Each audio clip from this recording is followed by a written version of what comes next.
Shalom, puji Tuhan, salam sejahtera buat kita semua. Hari ini kita akan belajar kebenaran firman Tuhan di dalam Injil Matius pasal yang ke-13 ayat 31 sampai ayat yang ke-35. Lembaga Alkitab Indonesia memberi judul Perumpamaan tentang biji sesawi dan ragi. Salah satu ciri khas Yesus ketika memberitakan Injil, kebenaran firman Tuhan, adalah menggunakan perumpamaan.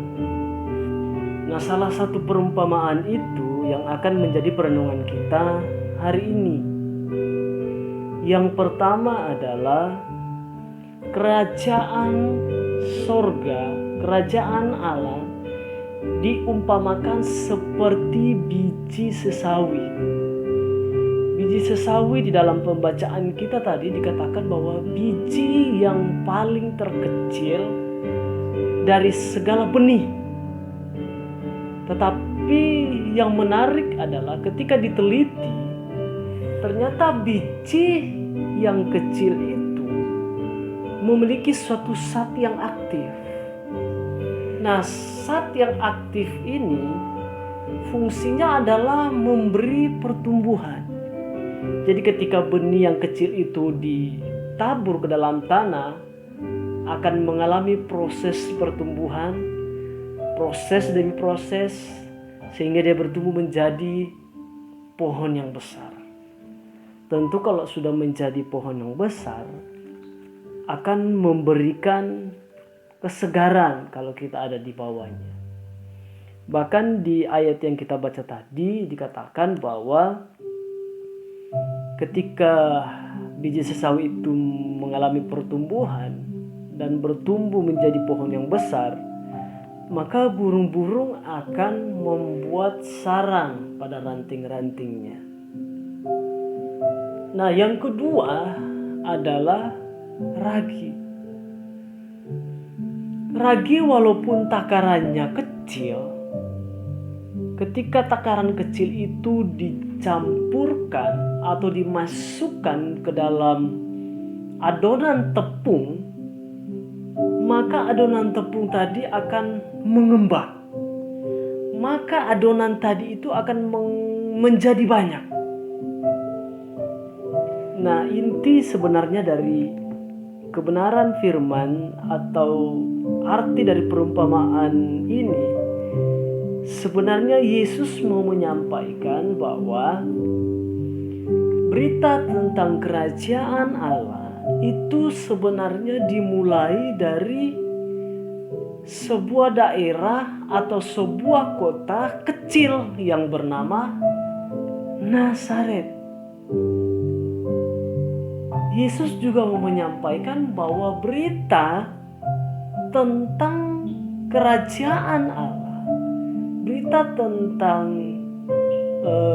kerajaan surga itu dimulai dari komunitas yang kecil ternyata. Dimulai dari ke-12 rasul.